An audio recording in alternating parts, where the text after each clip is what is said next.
সুপ্রিয় দর্শক, আসসালামু আলাইকুম। আশা করি সবাই অনেক ভালো আছেন। তো দর্শক, আসলে আমি সবসময় দোতারার বাজনাই শুধু দিয়ে থাকি। তো আজকে আসলে দোতারা বাজানোর সময় আমাদের আন্টি, অর্থাৎ আমাদের এই যে পিয়াল ভাই ঢোল বাজাচ্ছে।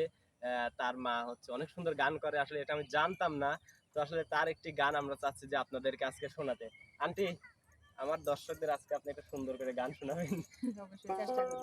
শুরু করেন। পরের জায়গা পরের জমিন ঘর বানাইয়া